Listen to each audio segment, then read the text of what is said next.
आत्मवंदन दोस्तों। प्रकरण 17 परमहंस योगानंद जी की योगी कथा अमृत का शशि और 3 नीलम। तुम्हारी और मेरे बेटे की स्वामी श्री युक्तेश्वर जी के बारे में इतनी ऊंची धारणा होने के कारण ही मैं किसी दिन उनसे मिलने आ जाऊंगा। डॉक्टर नारायण चंद्र राय के स्वर से यह स्पष्ट था कि वे केवल मूर्खों की सनक के प्रति सौजन्य दिखा रहे थे।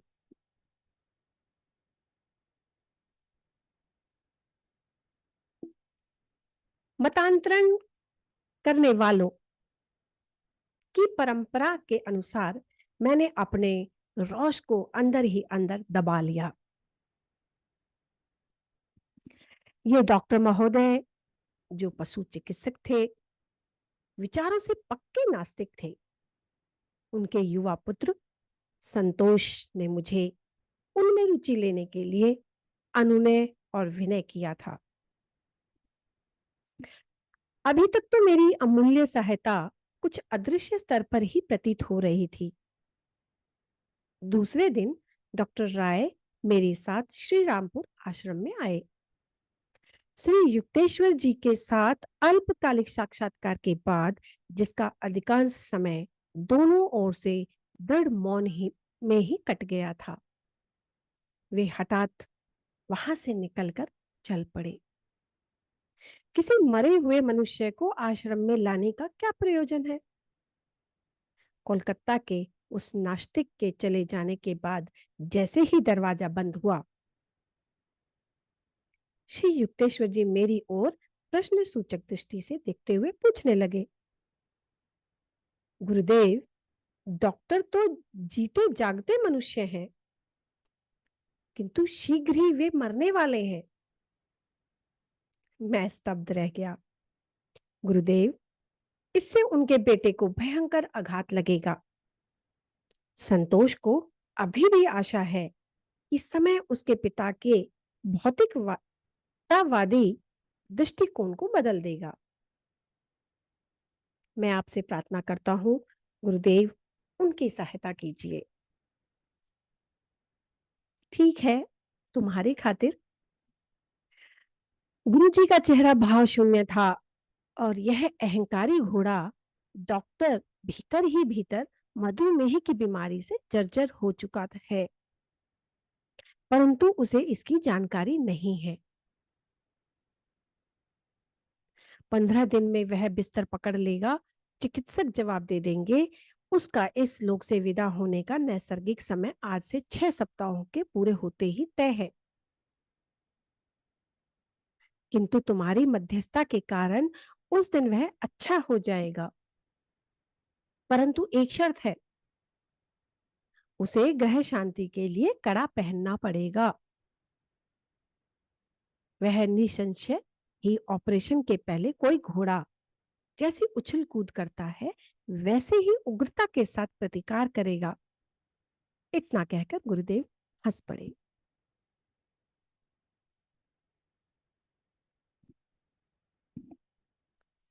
कुछ देर मौन छाया रहा, जिसे मैं यही सोचता रहा कि संतोष और मैं खुशामद का कौन सा तरीका अपनाकर डॉक्टर को सहमत करा पाएंगे।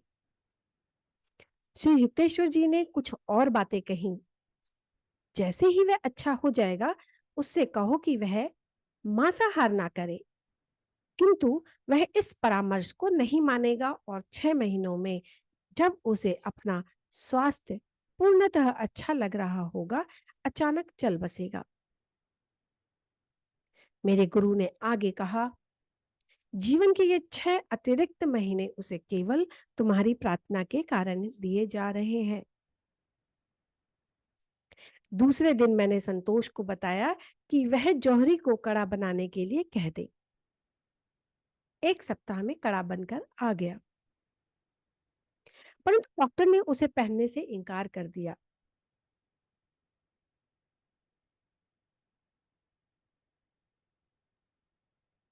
मेरा स्वास्थ्य एकदम ठीक है तुम लोग इस ज्योतिष की अंधश्रद्धा को मेरे मन में कभी प्रवेश नहीं दिला सकते। डॉक्टर युद्ध के लिए ललकारने की दृष्टि से मेरी ओर देख रहे थे। मुझे कौतुक के साथ स्मरण हो आया कि गुरुदेव ने इस आदमी की अड़ियल घोड़े के साथ तुलना ही इसीलिए की होगी क्योंकि ये उसी के योग्य है। 7 दिन बीत गए।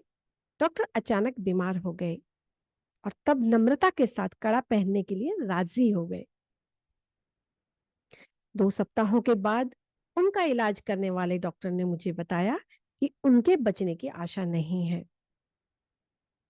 उन्होंने मधुमेह से उनके शरीर में भीतर ही भीतर हुई विध्वंसकारी क्षति का हृदय विदारक विस्तार सहित वर्णन भी मुझे सुना दिया। मैंने असहमति में सिर हिलाकर कहा, मेरे गुरु ने कहा है कि 1 महीने की रुग्णता के बाद डॉक्टर राय ठीक हो जाएंगे। डॉक्टर अविश्वास से मेरी ओर देखते ही रह गए, परंतु 15 दिन बाद सकुचाते हुए मेरे पास आए। डॉक्टर राय पूर्ण स्वस्थ हो गए हैं, वे बोल पड़े। मेरे देखने में यह सबसे विस्मयचकित कर देने वाली घटना है। इससे पहले कभी भी मैंने किसी मरणासन व्यक्ति को इस प्रकार अकल्पनीय रूप से स्वस्थ होते नहीं देखा। तुम्हारे गुरु सचमुच रोग मुक्त करने वाली शक्ति से संपन्न कोई सिद्ध पुरुष है, डॉक्टर ने कहा। डॉक्टर राय से एक भेंट के बाद जिसमें मैंने मांसाहार वर्जित करने की श्री युक्तेश्वर जी की सलाह दोहरा दी, मैं 6 महीने तक फिर उनसे नहीं मिला। एक दिन शाम को मैं अपने घर के बरामदे में बाहर बैठा हुआ था, तो वे मुझसे बातें करने के लिए थोड़ी देर रुक गए। अपने गुरु से बोल दो कि बार बार मांसाहार करने से ही मैंने अपनी पुरानी शक्ति फिर से पूर्णतः प्राप्त कर ली है। भोजन के बारे में उनकी अवैज्ञानिक कल्पनाओं का मुझ पर कोई असर नहीं पड़ा। यह सच था कि डॉक्टर राय पूर्ण स्वास्थ्य की साक्षात मूर्ति दिखाई पड़ रहे थे। किंतु संतोष दूसरे ही दिन पड़ोस के अपने घर से दौड़ता हुआ मेरे पास आया और आज सुबह पिताजी की मृत्यु हो गई, ऐसा उसने कहा।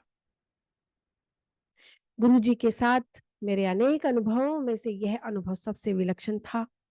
उन्होंने उस विद्रोही पशु चिकित्सक को उसके आत्मविश्वास के बावजूद रोग मुक्त कर दिया और पृथ्वी पर उसके जीवन की नैसर्गिक अवधि 6 महीने से बढ़ा दी, केवल इस कारण कि मैंने उसके लिए आतुर विनती की थी।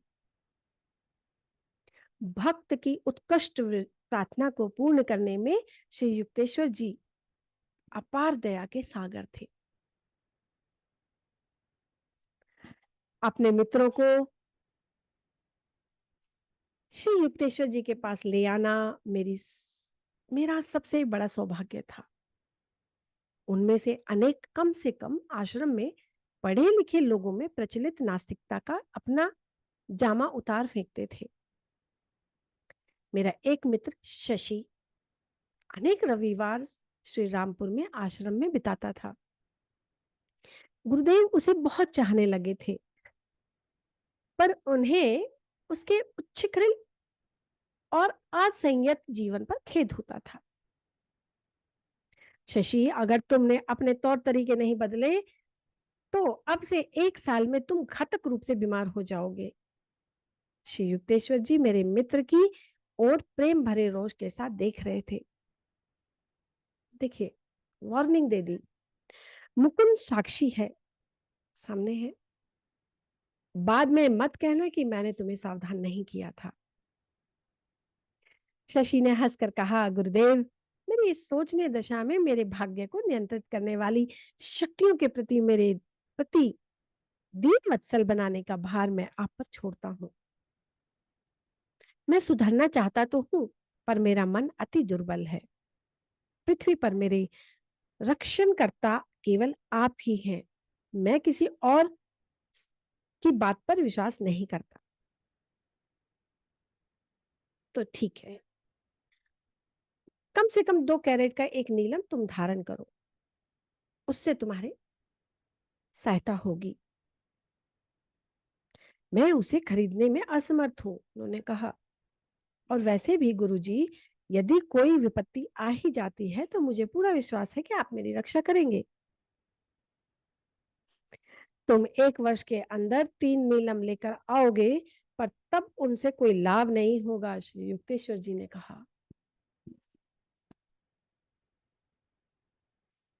थोड़ी बहुत फेरबदल के साथ यही बातें नियमित रूप से चलती रहती थी। मैं सुधर नहीं सकता, शशि हास्यप्रद निराशा के स्वर में कहता, और आप में मेरा विश्वास मेरे लिए किसी रत्न से अधिक मूल्यवान है गुरुदेव।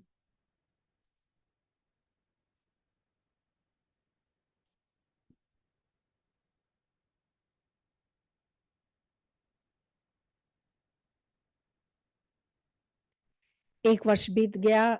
एक दिन मैं कोलकाता में गुरुदेव के एक शिष्य नरेन बाबू के घर में गुरुदेव से मिलने गया, जहां वे ठहरे हुए थे। सुबह 10 बजे जब श्री युक्तेश्वर जी और मैं दूसरी मंजिल की बैठक में थे, तब मैंने सामने के द्वार के खुलने की आवाज सुनी। गुरुदेव का शरीर एकदम सख्त और सीधा हो गया। उन्होंने गंभीरता पूर्वक कहा, ये वह शशि है, 1 वर्ष पूरा हो गया और उसके दोनों फेफड़े बेकार हो चुके हैं।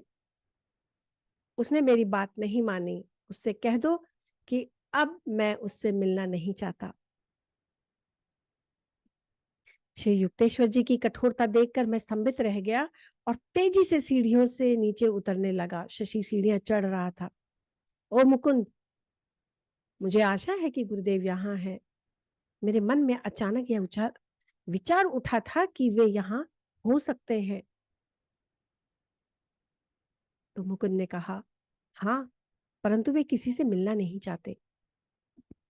शशि अचानक रो पड़ा और मुझे एक तरफ ठेल कर तेजी से सीढ़ियां चढ़ गया। अपने आप को उसने श्री युक्तेश्वर जी के चरणों में झोंक दिया और 3 सुंदर नीलम निकालकर उनके चरणों में रख दिए और प्रार्थना करने लगा।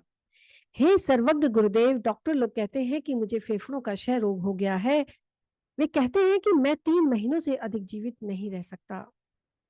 आपकी सहायता के लिए मैं आपसे विनम्र प्रार्थना करता हूँ। मैं जानता हूँ कि आप मुझे रोग मुक्त कर सकते हैं। अपने जीवन की चिंता करने में अब थोड़ी देर नहीं हो गई है, ऐसा गुरुदेव ने कहा।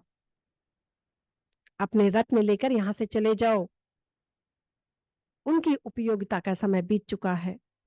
और तब गुरुदेव कठोर मौन धारण करके पत्थर की मूर्ति के समान निर्विकार वे चेहरे से बैठे रहे। बीच बीच में केवल दया की भीख मांगते हुए शशि की सिसकियां सुनाई दे रही थी। मेरे अंतर मन में एक ऐसी दृढ़ धारणा जागी कि श्री युक्तेश्वर जी रोग मुक्त करने की दैवी शक्ति में शशि के विश्वास की गहराई की केवल परीक्षा ले रहे हैं। इसलिए 1 घंटे का तनावपूर्ण समय बीतने के बाद जब मैं श्री युक्तेश्वर जी ने मेरे साष्टांग प्रणत मित्र पर सहानुभूति दृष्टि डाली, तो मुझे कोई आश्चर्य नहीं हुआ। फिर उन्होंने कहा, उठो शशि, दूसरे के घर में तुमने कितनी गड़बड़ मचा रखी है। यह नीलम जौहरी को वापस कर दो। इन पर खर्च करने की अब आवश्यकता नहीं है, परंतु ग्रह शांति का एक कड़ा ले आओ और उसे पहनो। घबराओ मत, कुछ ही सप्ताहों में तुम ठीक हो जाओगे। शशि की मुस्कुराहट ने उसके अश्रु शक्ति चेहरे को ऐसा उज्जवल बना दिया जैसे भीगे हुए आर्द्र प्रतीत होते हुए भूप्रदेश पर अचानक सूर्य की किरणें निकल आई हों। पूज्य गुरुदेव, क्या मैं डॉक्टरों की दवाई भी लेता रहूं? जैसा तुम चाहो, उन्हें चाहे लो या फेंक दो, इससे कोई फर्क नहीं पड़ता। अब तुम्हारा क्षय रोग से मरना उतना ही असंभव है जितना सूर्य और चंद्र को आपस में स्थान बदलना। फिर अचानक श्री युक्तेश्वर जी कह उठे, इससे पहले कि मेरा विचार बदल जाए, अब तुम यहां से चले जाओ।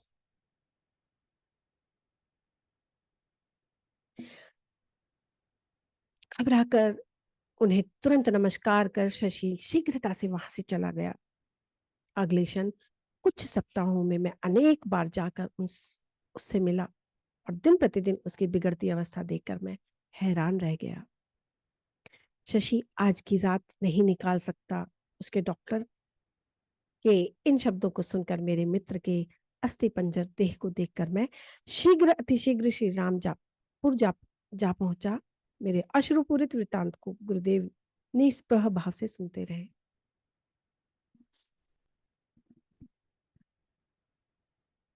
तुम यहाँ मुझे परेशान करने क्यों आ गए हो? तुम्हारे सामने ही तो मैंने शशि का स्वास्थ्य लाभ का आश्वासन दिया था। अत्यंत श्रद्धा के साथ उन्हें नमस्कार कर मैं दरवाजे की ओर बढ़ा। श्री युक्तेश्वर जी ने विदाई सूचक एक भी शब्द मुंह से नहीं निकाला, बल्कि गहरे मौन में डूब गए। उनकी पलकें झपकना बंद हो गई, नेत्र अर्धोन्मिलित हो गए। नेत्रों की दृष्टि किसी दूसरे लोक में लग गई। मैं तुरंत लौटकर कोलकाता में शशि के घर गया। विस्फारित नेत्रों से मैं देखता ही रह गया कि मेरा मित्र उठकर बैठा हुआ दूध पी रहा है।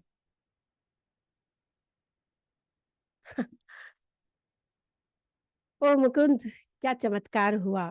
4 घंटे पहले मैंने अपने कमरे में गुरुदेव की उपस्थिति अनुभव की और उसी क्षण मेरे भयंकर रोग के लक्षण गायब हो गए। मुझे लगता है कि उनकी कृपा से मैं पूर्ण स्वस्थ हो गया हूँ। कुछ ही सप्ताहों में शशि इतना हृष्ट पुष्ट और स्वस्थ हो गया कि जितना पहले कभी नहीं था। परंतु इस रोग मुक्ति पर उसकी प्रतिक्रिया में कृतज्ञता की झलक आ गई। श्री युक्तेश्वर जी के दर्शनों के लिए फिर भी कभी शायद ही आया हो। एक दिन उसने मुझे बताया कि उसे अपने पूर्व जीवन के ढंग से इतना खेद हो रहा था कि गुरुदेव के सामने जाने में उसे लज्जा आती थी। मैं इसी निष्कर्ष पर पहुंचा कि शशि की बीमारी ने उस पर परस्पर विरोधी परिणाम किया था। एक और उसकी इच्छा शक्ति को दृढ़ कर दिया था, तो दूसरी ओर उसके आचार विचार को खराब कर दिया था। स्कॉटिश चर्च कॉलेज में मेरी पढ़ाई के पहले 2 वर्ष समाप्त होने आ रहे थे। कक्षा में मेरी उपस्थिति अत्यंत कम हो रही थी। मैंने जो कुछ थोड़ी सी पढ़ाई की थी, वह भी केवल अपने परिवार के लोगों को शांत कर रखने के लिए की थी। मेरे 2 गृह शिक्षक नियमित रूप से मेरे घर आया करते और मैं नियमित रूप से अनुपस्थित रहता। अपने छात्र जीवन में कम से कम इस एक बात में अपनी नियमितता मुझे दिखाई पड़ती थी। भारत में कॉलेज की 2 वर्ष की सफल पढ़ाई के बाद इंटरमीडिएट आर्ट्स की डिप्लोमा मिलता है। उसके बाद और 2 वर्ष की पढ़ाई करने के बाद विद्यार्थी अपनी बीए की डिग्री की आशा करता है। इंटरमीडिएट आर्ट्स की वार्षिक परीक्षा भयंकर संकट बनकर मेरे सामने खड़ी थी और मैं पूरी भाग गया। जहां मेरे गुरुदेव कुछ सप्ताह रहने के लिए गए थे, मन में यह धुंधली सी आशा लिए हुए वे कहेंगे कि मुझे परीक्षा देने की आवश्यकता नहीं है। मैंने उन्हें परीक्षा के लिए अपने तैयार ना होने की बात कही।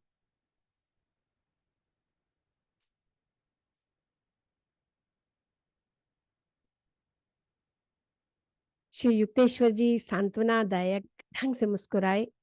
तुमने पूर्ण मन लगाकर अपने आध्यात्मिक कर्तव्यों का पालन किया है, अतः कॉलेज के कार्य की उपेक्षा स्वाभाविक ही थी। अब इस अगले सप्ताह भर कठोर परिश्रम के साथ पढ़ाई करो, तुम्हें इस परीक्षा में सफलता मिल जाएगी। बीच बीच में मन में उठने वाले तर्कसंगत संदेहों को दृढ़ता के साथ दबा देता हुआ मैं कोलकाता लौट आया। अपनी मेज पर पड़ी पुस्तकों का पहाड़ देखकर मुझे जंगल का रास्ता भटके हुए किसी मुसाफिर जैसा लग रहा था।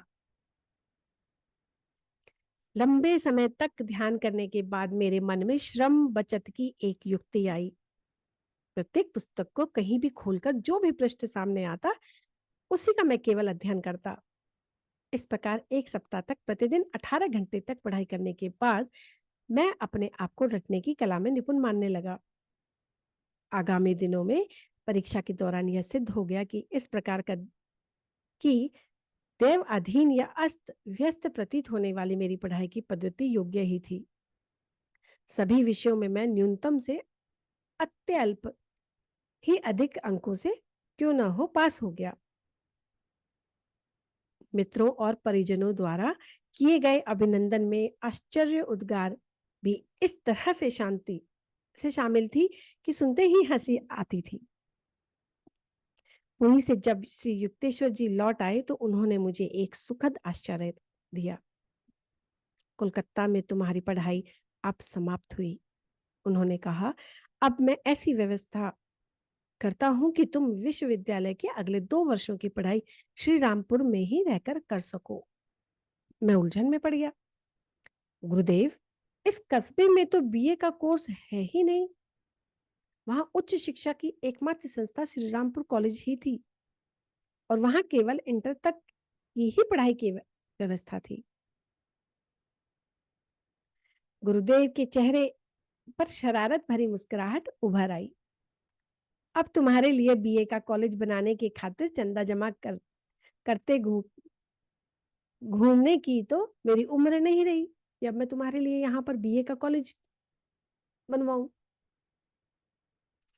मुझे किसी और के माध्यम से ही यह व्यवस्था करनी पड़ेगी। 2 महीने बाद श्री रामपुर कॉलेज के अध्यक्ष प्रोफेसर हॉवेल्स ने सार्वजनिक घोषणा की कि 4 वर्ष की डिग्री का कोर्स शुरू करने के लिए पर्याप्त धन एकत्रित करने में उन्हें सफलता मिल गई है और श्री रामपुर कॉलेज पर्याप्त धन एकत्रित करने में उन्हें सफलता मिल गई है और श्री रामपुर कॉलेज कोलकाता विश्वविद्यालय का संबद्ध शाखा बन गया है। लीजिए, जैसा सोचा था वैसा हो गया। उस कॉलेज में बीए के कोर्स के लिए दाखिला लेने वाले प्रथम छात्रों में से मैं एक था। गुरुजी, आप मेरे प्रति कितने दयालु हैं। न जाने कितने दिनों से मेरी इच्छा थी कि कोलकाता छोड़कर यहाँ श्री रामपुर में ही मैं प्रतिदिन आपके पास रहूं। प्रोफेसर हॉवेल्स को स्वप्न में भी इसकी कल्पना नहीं होगी कि उनकी सफलता में आपकी मौन सहायता का कितना हाथ है। श्री युक्तेश्वर जी ने कृत्रिम कठोरता से मेरी ओर देखा। अब तुम्हें ट्रेन पर इतने सारे घंटे नहीं बिताने पड़ेंगे और पढ़ाई के लिए बहुत सारा खाली समय मिलेगा। शायद अब तुम आखिरी समय में रट रट कर पास होने वाले ना रहकर सच्चे अध्ययनकर्ता विद्यार्थी बनोगे। परंतु उनके स्वर में कहीं विश्वास का अभाव लग रहा था। तो मास्टर्स, मैं अपनी वाणी को विराम देती हूँ। शेष बात कल। Thank you, thank you, thank you.